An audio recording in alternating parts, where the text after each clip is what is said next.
Welcome to Manage Your Damn Money with Ben and Malcolm, where we trade in personal finance advice for entertaining conversations about money and millennials.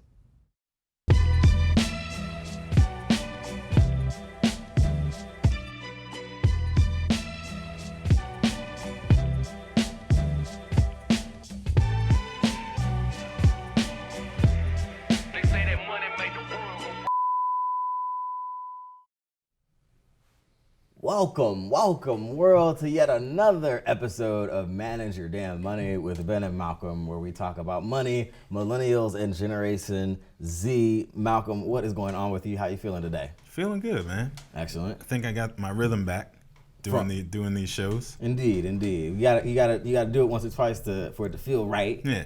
It's like riding a bike. Indeed. How's everything going at home? You still in the middle of a home buying process, I think? Still in the middle. We're in the home stretch, finally. I Okay. did the walkthrough inspection, got to see them pretending to work while I was there, and I'm joking.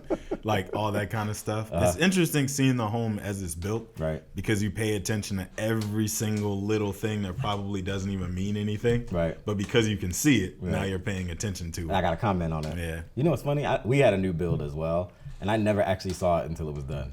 Really? Monica saw it. So you're like the ideal buyer then, that they're like, all right, well, we'll just put it up. We'll put it up. We don't have to worry about them checking in. No, we paid an inspector to come and see it before the walls are closed up. So I went and did like that pre-inspection thing. Sometimes I just feel like, Malcolm, you should run my life because you do things. I'm like, well, that's you a really. Pay me, Actually, what's friendship cost, brother? What's friendship cost? A lot these days. I'm not cheap anymore, man. I'm moving on up. Indeed. Well, on this episode of Manage Your Damn Money, today's conversation at hand: what's an IPO and why do they seem so in vogue? We're going to cover what that is, explain what an IPO is. But before we get into that, as we do on every episode of Manage Your Damn Money, it is now time for headlines. Beyonce is going to make bank from Uber going public. This was a May 2019 piece on Refinery 29 by Hannah Rim. It read, "We all know Beyonce is brilliant, but this move she made in 2015 may be the absolute ultimate in future planning. 4 years ago, Beyonce was offered $6 million to perform for a corporate Uber event in Las Vegas. Instead of hard, cold cash, Queen Bee asked for pay me in equity. And now that $6 million has turned into much more." I was wondering how you were going to work that in there. You knew it was wasted coming. No time. Pay me in equity. Watch me reverse that I did. With an $8.1 billion IPO, or initial public offering, the shares initially went for $45 each, making one of the biggest recent tech IPOs in recent history. Early investors include such celebrities as Ashton Kutcher from that '70s show, who invested all the way back in 2011 in Uber, and it also included Gwyneth Paltrow, Jay-Z, Olivia Munn, and Leonardo DiCaprio. A question for you, Malcolm. Is the notion of celebrities and entertainers taking stakes in companies over cash payment something new or something that's old? Is it like an emerging trend? How do you feel about it? I think it's three different things happening simultaneously. Okay. Obviously, it couldn't be an easy answer with me, right? Sure. So I think it's one, yes, it's becoming a thing that people are more attuned to now than they used to be. Right. Especially with Silicon Valley becoming as like exciting a thing as it actually is. Two, these folks are getting paid more money than they ever used to. Right. So now they have a lot more discretionary money to be able to do things with than they used to, and that makes a difference too. As entertainers, athletes, folks like that are in a super high income very early on. But three, I think also it's just a function that things are more public now than they used to be, right? Like we have way more access to Beyonce, for example, than our moms did to Diana Ross, for example. Diana Ross was only on stage and that was it. Right. You didn't see her for another 9 months.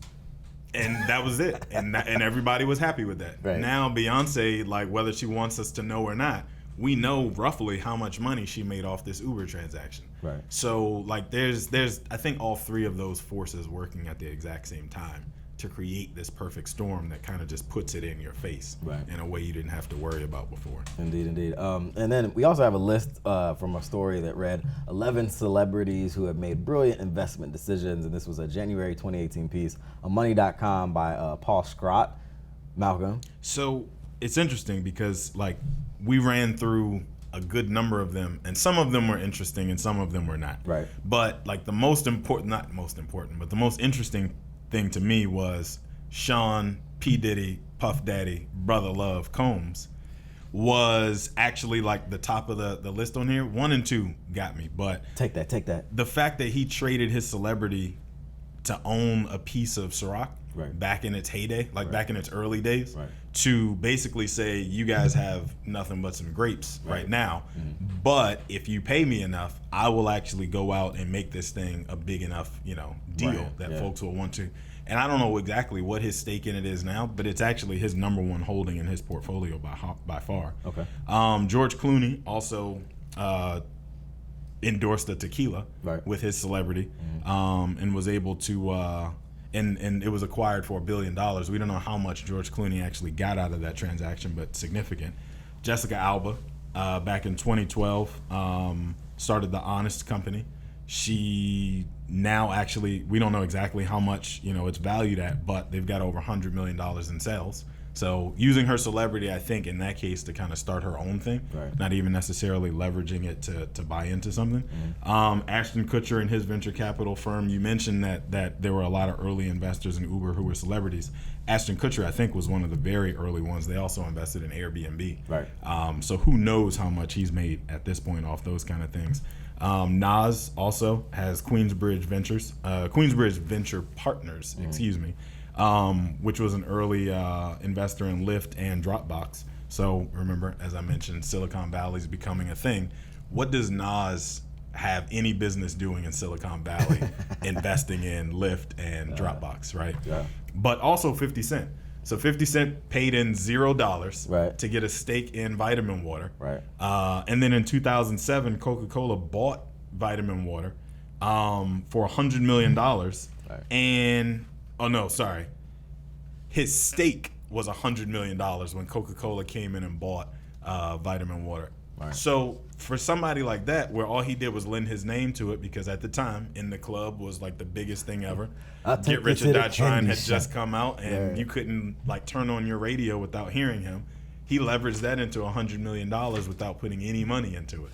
So I think we give Beyonce her credit, but a lot of folks are kind of seeing that light and following that mold. Furthermore, and I posted a story about this on our Facebook page, Rihanna just finished a deal. I mean, she's slitting throats out here. She has 49.99% share of her, I guess, what is it called, LVMH clothing brand, which she took from one maker to a now luxury maker, which is like one of those well-known luxury houses with the names we all know.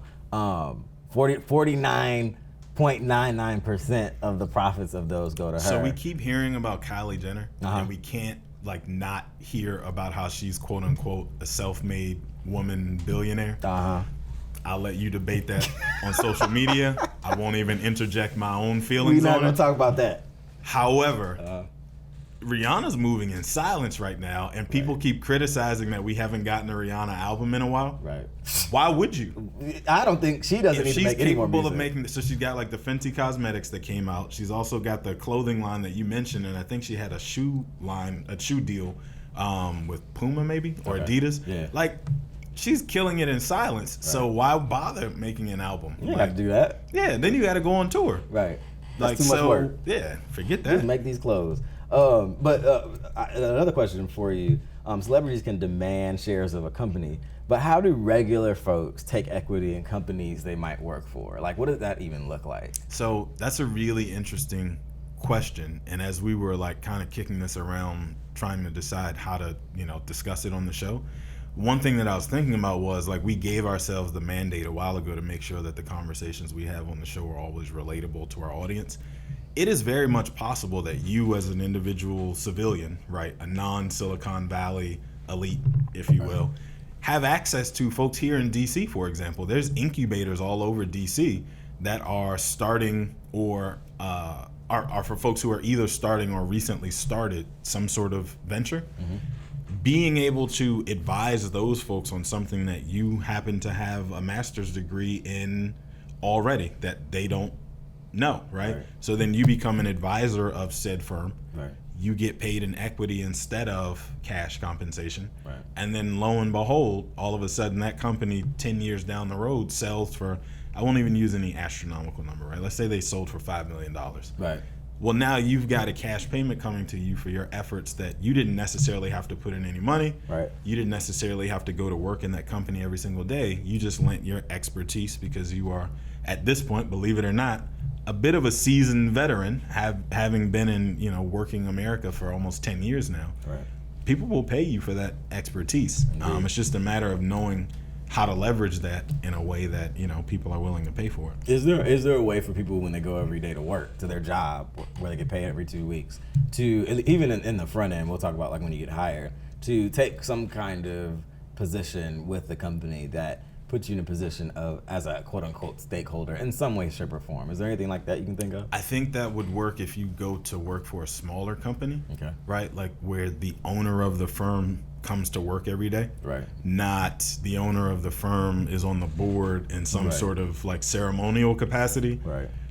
or that person, the firm is named after them and they've been dead for 50 years. Like we're talking, the owner of the firm is in an office Right. 20 feet from you. Right. Then I think it's very much a conversation that if you frame it the right way, Right. it would certainly be a welcome conversation for forward-thinking business owners.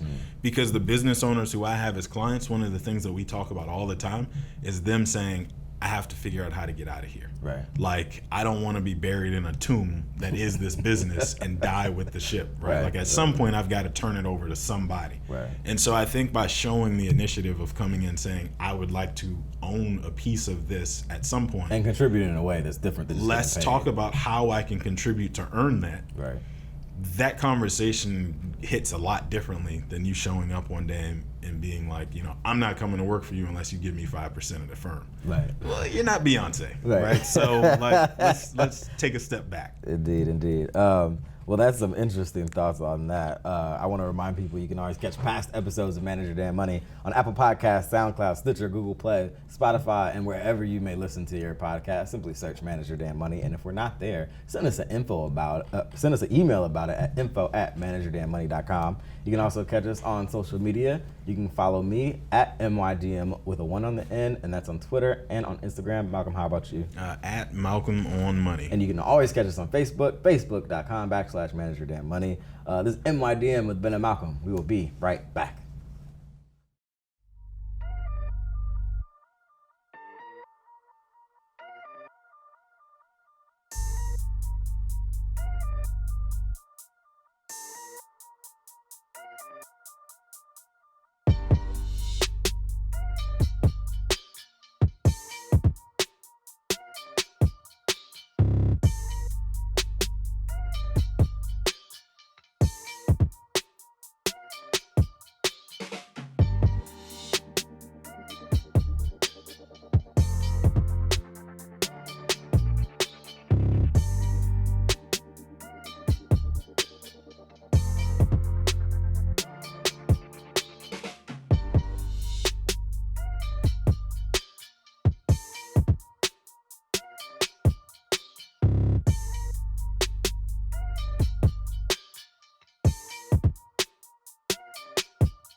Welcome back to another episode of Manage Your Damn Money, where today's conversation at hand, we're discussing what is an IPO and why do they seem so in vogue. At MYDM, Malcolm and I pride ourselves in bringing not only the inspiration, but information that you can use and apply to your financial lives. We do our best to avoid the foo-foo and deliver on the concrete information, and there's no more central topic to financial growth than investing. In this episode, we'll take a look at the, as of late, much talked about concept of the IPO, or also known as the initial public offering. Uber goes public, Lyft just had their IPO, and Pinterest too. What's an IPO? How does it work? Why do companies do it? We'll cover all of this in this episode of Manage Your Damn Money. So first of all, Malcolm, I think we got to establish something. What's the difference between a public and a private company?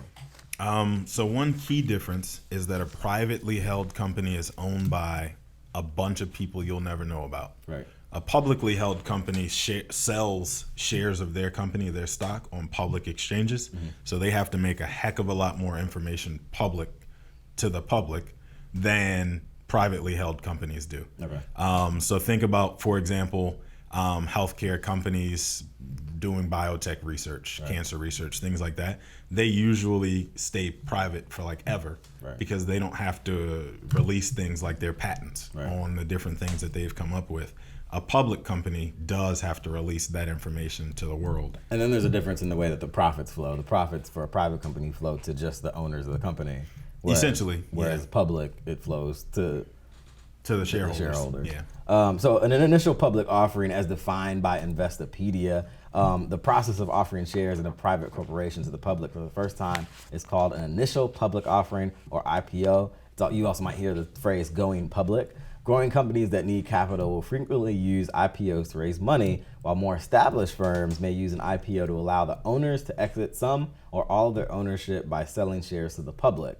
In initial public offering, the issuer or company raising the capital brings in underwriting firms or investment banks to help determine the best type of security to issue, offering price, amount of shares, and the time frame for the market offering. And then, of course, shares are placed on the New York Stock Exchange and other stock exchanges around the world. So I'm going to give you an example to simplify all that jargon you just gave our audience. Okay. Right. So you and I start a company, MYDM Incorporated, yes, with our own money. Okay. So we start this company in 2020, let's say. Okay.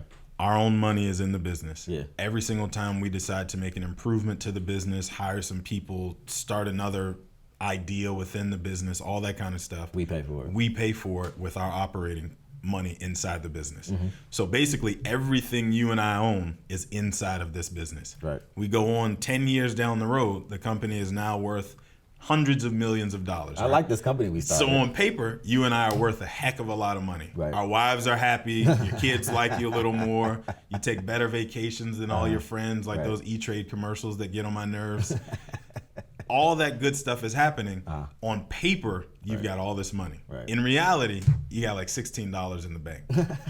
So the IPO, the initial public offering, basically allows you to push the shares in your company out to the public, have the public buy into your company, so that cash infusion that comes in buys us out of our position. Right. We do have to give up a little bit of ownership in the company to do that, but your wife and your kids love you a little bit more now because your bank account doesn't have $16 in it.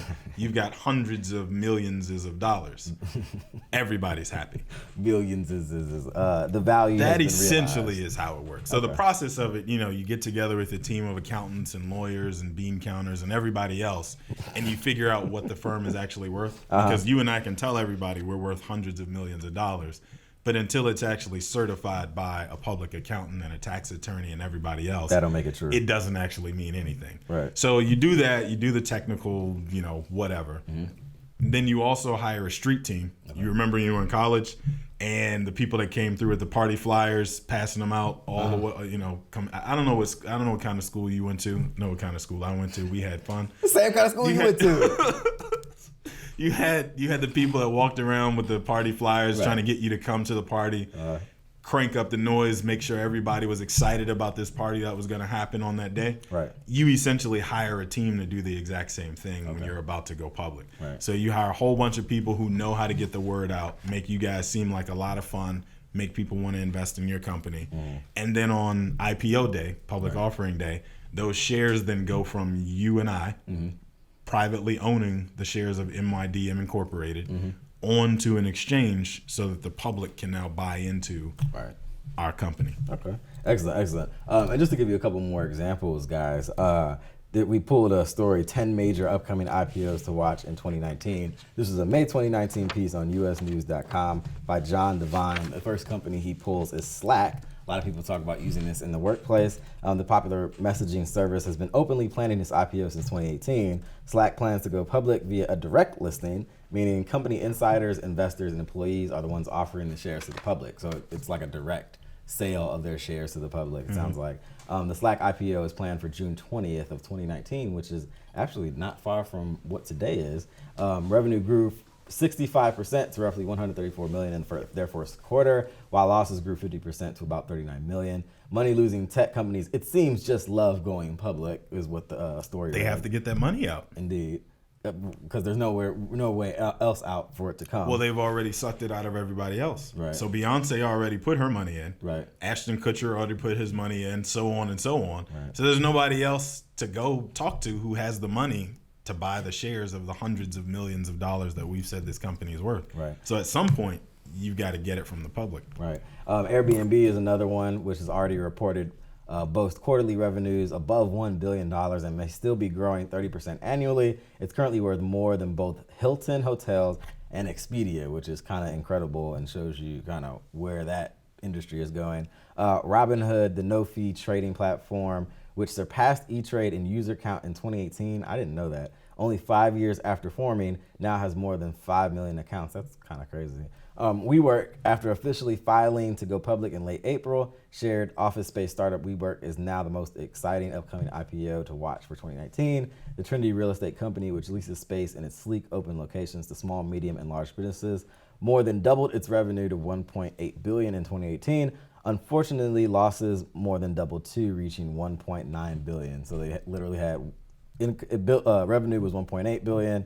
Losses were $1.9 billion, which is kind of interesting. That is amazing. Yeah, something I want to discuss later, and we'll come back to it. It read even its biggest deep-pocketed investor, SoftBank, which has sunk over $10 billion into WeWork, can't finance its losses forever. Going public is the best option for all parties if WeWork is to last. Others on the list include Lyft, Pinterest, Beyond Meat, which is like a fake meat company that mimics the taste and feel of like animal meat. You can have it. I have zero interest. And of course, Uber. But Malcolm, we talked about what happens when a company's going public. Can you simplify it any further in terms of what's actually happening?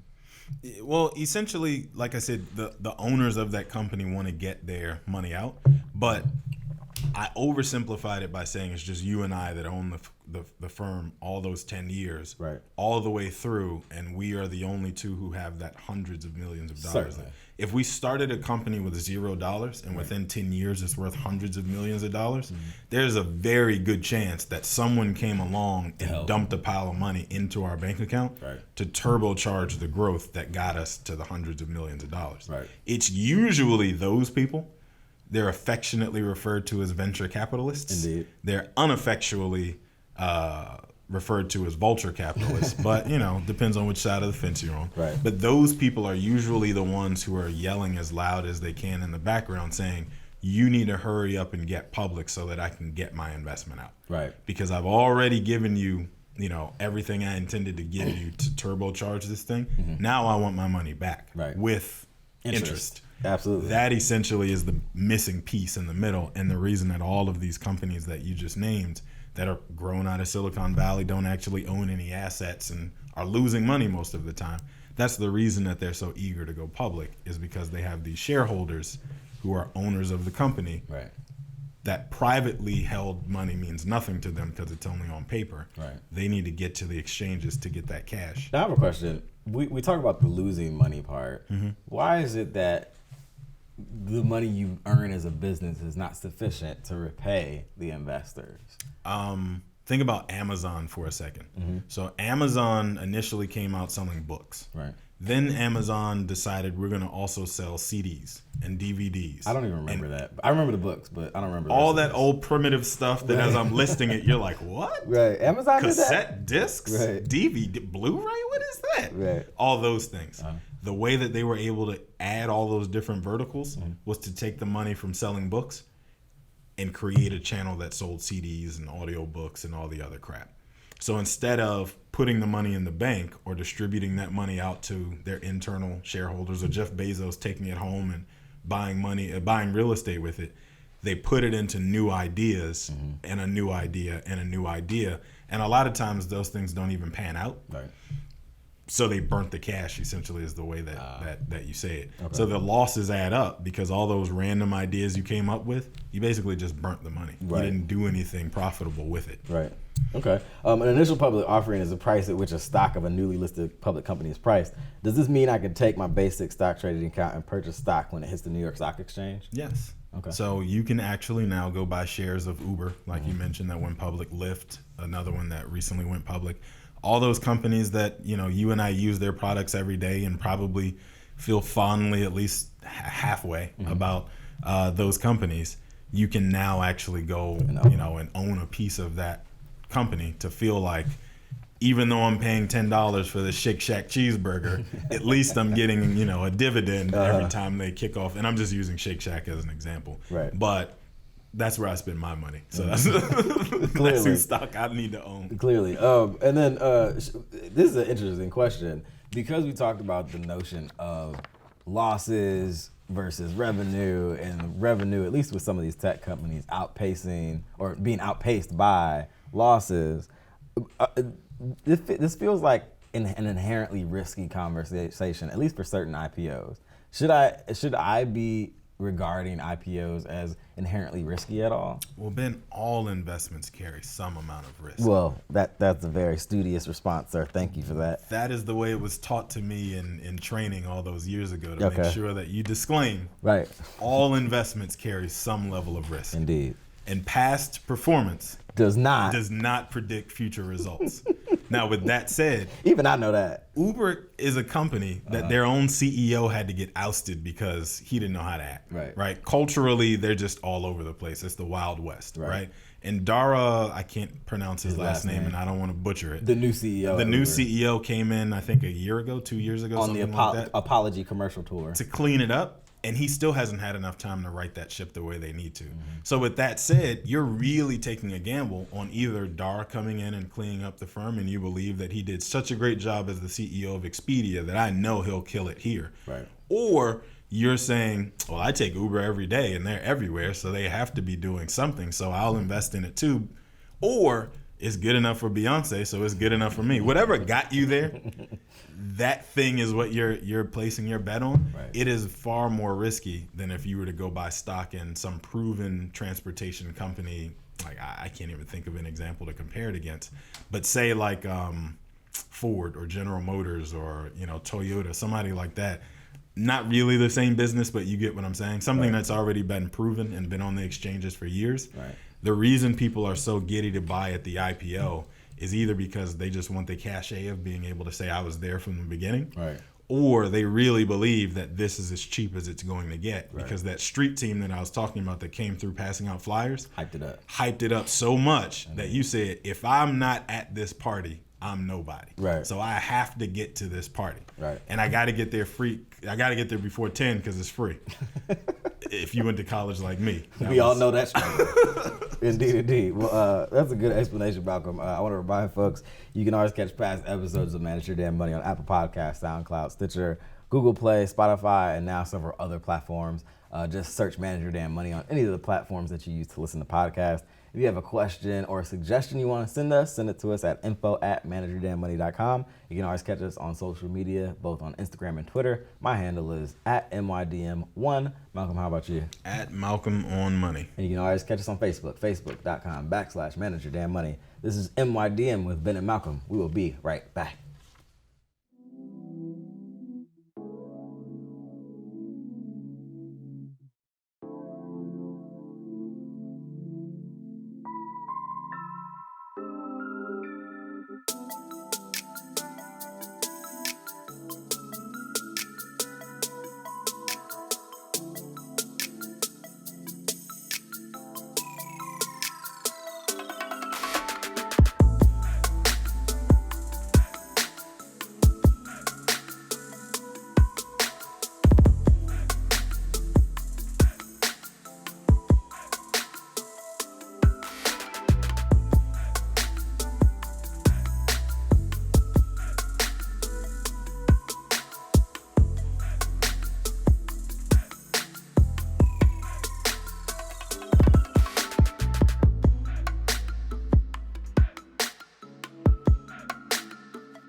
Welcome back to Manage Your Damn Money with Ben and Malcolm, where we are discussing the conversation at hand. What is an IPO and why do they seem so in vogue, Malcolm? First of all, I think we can kind of go back a little bit real quick and cover the history of the IPO. Why not? Why not? As told by our good old pal, Investopedia.com, the Dutch are actually credited with conducting the first modern IPO by offering shares of the Dutch East India Company, often called VOC for short, to the general public. The company paid an annual dividend that ranged between 12 and 63% to its shareholders. In more modern times, IPOs have become a favorite instrument of entrepreneurs to raise capital for future expansion. As a new industry gains prominence and its future prospects hyped by the media, startups in the sector capitalize by offering shares in their company to the public. Malcolm, and I think it was kind of interesting because we're talking about something that's inherently risky. I think it makes sense to kind of go back and take a look at notable IPO flops, and a lot of these are from which you often reference on this show, the dot-com bubble of the late 1990s. This was a May 2017 piece on WallStreetSurvivor.com. The first one that they bring up is Webvan.com, which there was the era of like, say what you do in your web URL. Webvan was an online grocery store, which was the largest one of the largest .com flops during the .com bubble of the late 90s. Webvan promised to deliver goods to consumers within a 30-minute window of their choosing. That seems really early for that in the early 90s. Well, I mean, Amazon came back around to it 20 years later. I mean, exactly. Amazon Grocery or Amazon I don't remember which whatever one it is, technology is now at a point where you can probably do that. But back then in the 90s. Right. The difference is the guy showing up to deliver the groceries to your house was Jeff Bezos. Right, precisely. It prompted them to build a multi-million-dollar warehouse in some of the most populous American cities. From its high of $30 a share, it would plummet to only pennies a few months later. And by 2001, Webvan was bankrupt. They burned through more than $800 million in venture capital funding and IPO funding, which is an amazing amount. Another one, which I'm like, wow, I didn't realize this flopped. Pets.com. Pets.com delivered pet supplies straight from their website to your doorstep. Rather than focusing on building a business, they built their brand. In January 2000, that street team, man, I'm telling you. with them flyers. In January 2000, the company aired its first national commercial as a Super Bowl ad, which cost the company $1.2 million. During its first fiscal year, Pets.com earned revenues of only $600,000, yet spent $11.8 million on advertising. That makes no sense. 268 days after its IPO that raised $82.5 million, the company closed its doors. Wow, Pets.com was popping in a certain kind of way, but not in a business kind of way. They got everybody. Indeed. Groupon is another one. In their first year being traded publicly, Groupon posted an 85% drop in the price of their share. The stock closed at $26.11 on the first day of trading in November 2011, but slumped to under $4 a share by the end of 2012, which is a huge loss in value. See, that's the modern era, though. This is like more recent. Post.com bubble. This is now into the 2000s. Yeah. Like we used, I think I have like a Groupon receipt somewhere in my email if I search Groupon. Dude, I used Groupon to plan my honeymoon. I am a Grouponer. Okay? Indeed. And then, of course, one that's on here that's not so much a flop, at least not totally. The initial shares of Facebook were sold at $38, but that number was slashed in half by the end of 2012. Today, Facebook is alive and well, trading at a whopping $152 per share, at least at the time that we wrote this script, proving that a company can always recover from an embarrassing and almost detrimental IPO flop. The investors that kept their heads and held on to their shares of the company ended up seeing a roughly 300% return on their investment. So are there any things that you pull from that kind of recap of like big IPO flops in the past? I think the key is something I mentioned before, and we're going to talk through a little bit more on the backside of this. It's the fact that the folks who gin that company up or juiced it with their own private cash, the venture capitalists, excuse me, they got rich when the company went to the public. So who cares if Pets.com flopped if you were an earlier investor in it and they didn't actually sell a product, they were just basically a branding company.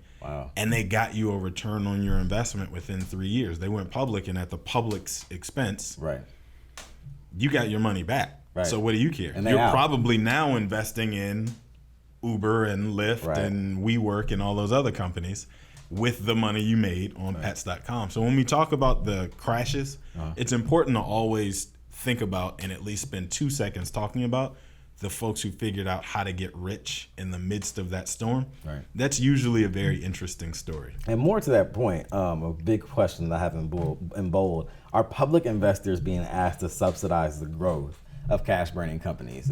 Pets.com is a perfect example of a cash burning company that's not really doing too much to make any money. It seems like making only $600,000, but they were burning up a bunch of cash, which you can only assume was venture capital cash. Well, it says as much in our script. So now I'm going to play devil's advocate and get on the side of the venture capitalist. Okay.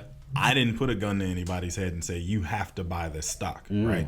I didn't tell you to open up your brokerage account online and say, I gotta buy. Right. The street team came through and made you think that you had to get in on this IPO or you were gonna be, a laughing stock amongst your friends or whatever. Right. You chose. The market dictates what the price of something is and what it's worth, because it's worth what people are willing to pay for it. Right. So I, as the venture capitalist, didn't entice you to do anything. Right. I didn't pick up your phone for you and buy that stock. Right. So no, not necessarily. I think, the public needs to do a better job in some cases of doing their due diligence and finding out things like you just asked. What does it mean when Tesla can't keep money in to save their life and Elon Musk is burning cash? Right. Like, that guy's worth billions of dollars. Why haven't they turned a profit? Like, those are the questions that you should be asking before deciding I'm going to throw a few hundred or a few $1,000s into that company because I just like the way things sound. Right. And I want to pull a piece that I had early in the show on WeWork. Even if its biggest deep-pocketed investor, SoftBank, which has sunk over $10 billion into WeWork, it can't finance its losses forever. Going public is the best for all parties if WeWork is to last. Lyft and Uber are actually being considered as potentially never profitable with their current business model. Ride shares cost more than they actually charge to provide them. So it's interesting because it's a situation where it feels like the business model that is being executed in some of these, particularly with these tech companies, is maybe not profitable. With Uber and Lyft in particular, it's a situation where it legitimately costs more to actually take someone from point A to point B than what they charge the actual end consumer. Well, all right, so I don't want to tiptoe accidentally into the realm of giving financial advice to people who aren't paying me for it. Right. But I would say that it's important to understand whether it makes a difference or not, that the company is not making a profit, right? Like, Amazon didn't make a profit for, I think, its first 7 years in business, and people clowned him and said, like, Bezos is a dud and nothing's actually going to come out of this and whatever. And I'll give him credit, things that I read from earlier on that Jeff Bezos said, retroactively came to fruition. Like, he actually did have a plan and he was executing his plan. So there's something to be said for the companies that are like, no, we have to lose money in order to make money. Sounds counterintuitive, but some people are actually capable of executing on that. It's just a matter of actually doing enough due diligence to know whether they really have a plan. Like, if Elon Musk is sleeping on the production floor and snapping at employees and tweeting all kind of nonsense out in the middle of the night, is the company stable enough for me to trust them with my cash or not, right? Or am I just basically throwing my chips on red and hoping that it comes up, at the end of the day? Indeed. Another little tidbit for you folks. Studies have shown that based on the price performance, shares following an IPO have more than a 50% chance of being worthless than their offering price within 3 months of the offering. So that means within 3 months of it being offered to the public, the price will go down. Venture capital investors often recoup their investment when companies go public. So it raises some questions for me. Is the exchange of those shares with quote unquote regular investors at all problematic? Because that's who our audience primarily is. Are regular investors getting risky assets offloaded onto them? And at least in these cases where we're talking about cash burning companies. Again, I have to err on the side of the sellers of the stock in the privately held companies. I didn't force you to show up on IPO day and buy shares of our company.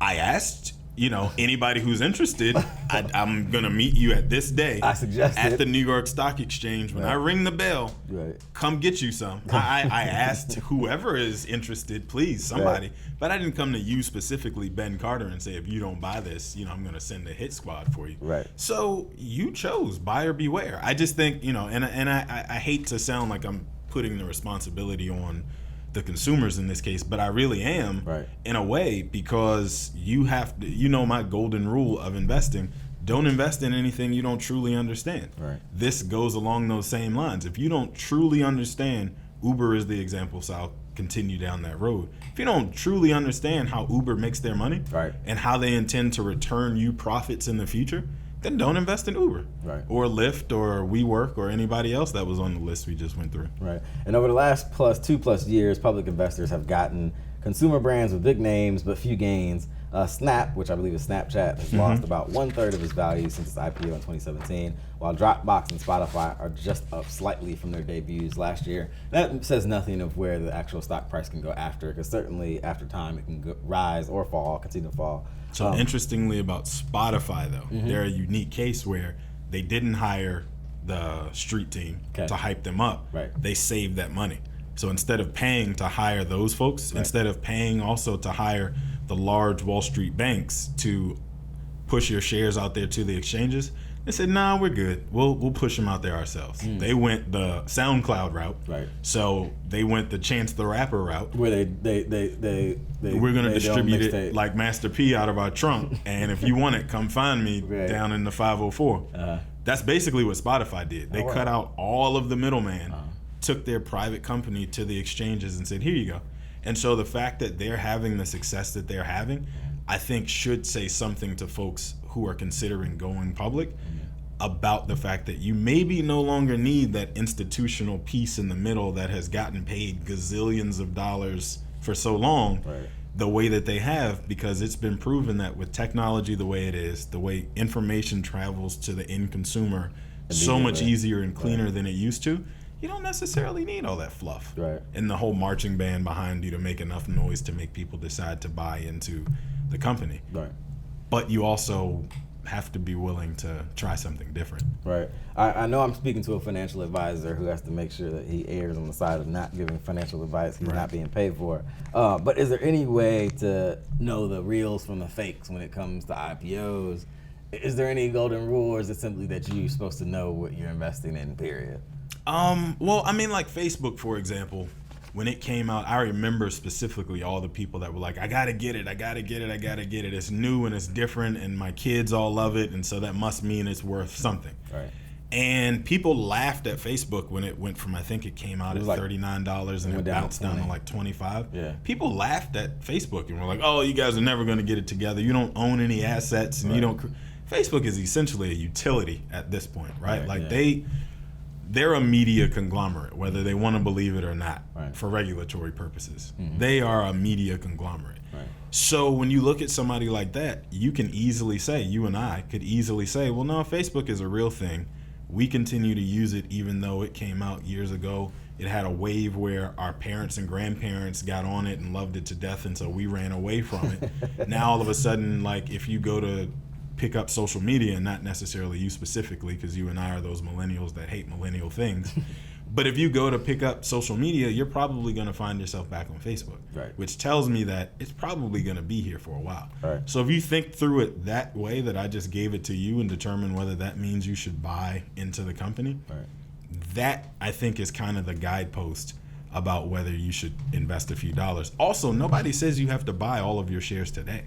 Like, you could dollar cost average into whatever you decide to buy a few shares today, wait a month, buy a few shares then, wait a month, buy a few shares, and so on. And that way you've caught some of the highs and some of the lows, but at least that way you really got the good average price when you bought, rather than just getting one price on one day when you decided to buy. Because you're like, I gotta get it. And everybody's making it sound good. So before we close the show, Malcolm, why don't you just run people through your advice and golden rules, so to speak, for investing generally? So my golden rule, as I mentioned, don't invest in anything you don't actually understand. There's a whole bunch of people who, some of them probably even smarter than me when it comes to investing, who know how to make it sound really good and really enticing and get the average person excited about buying into that company, and you'll part with your dollars and they'll take their investment and invest in the next thing. So just be cognizant of the fact that like you need to at least know how that company is going to return you some sort of profit at some point down the road. Also, you really need to make sure that that emergency fund is funded, right? So we've talked before about budgeting and the fact that you need to have 3 to 6 months of living expenses put to the side before you start investing in anything. Right. This kind of lends itself to that again, right? Because you talked about the risky nature of investing in IPOs for one, but also investing in individual stocks as it is. Individual stocks carry the most amount of risk of any other asset class there is that you could invest in. So keep that in mind too. But then also like determine what your end game is. So if I'm buying into, again, Facebook, for example, at $38, $39 on IPO day, when do I plan to sell on either side of that equation? Right. Is it $25? Is it $75? And then once you set that plan for whatever reason you've determined that's your exit price, when you get there, actually do it. Hit the button. A lot of times you'll find people will like negotiate with themselves and say, well, I know I said if it gets down to 25 that I was going to sell, but I'm going to wait until it gets to 20. And now it's gotten to 20 and you negotiate with yourself again. I know. And then on the opposite side of that, I know I said at 75, but I've made so much money on it, I can't let it go. You got to make sure that when you decide I've done both of those things. Because that's just human nature, right? Right. I can't even remember the technical econ term for it for some reason right now, but that's human nature to decide like in that moment, well, I've changed my mind. This is my new hypothesis, right? And then to take that a step further, figure out in actual dollars and cents how much your goal is to make off of that investment. So again, I'm buying Facebook at $38 a share on IPO day. How many dollars do I actually want to make off of that transaction before I say this was a good investment and I'm ready to move on? Then it's easy to quantify what the share price needs to go to in the future for me to decide this was a good investment. Thanks, Mark Zuckerberg. I'm going to take my chips off the table and run on to something else. Right. Once you identify that actual dollar amount, again, stick to it. Right. Don't convince yourself that, things have changed and whatever else. Really hard to do. The people on CNBC are making it sound so great. Actually sell and be ready to move on to whatever the next thing is. Indeed. Well, we hope that this episode was a great introduction to maybe investing and, of course, specifically IPOs in particular. I want to remind you can always catch past episodes of Manage Your Damn Money on Apple Podcasts, SoundCloud, Stitcher, Google Play, and Spotify. If you have a question or if you have a suggestion for a show for us, send it to us, info@manageyourdamnmoney.com. You can always catch us on social media. My handle on both Instagram and Twitter is @MYDM with the 1 on the end. Malcolm, what's yours? @MalcolmOnMoney. And of course, you can always catch us on Facebook, facebook.com/manageyourdamnmoney. Thanks once again to our partners here at Montgomery Community Media for always having us and allowing us to do this show here in the studio. And of course, until next time, be good with your money. Peace. Peace.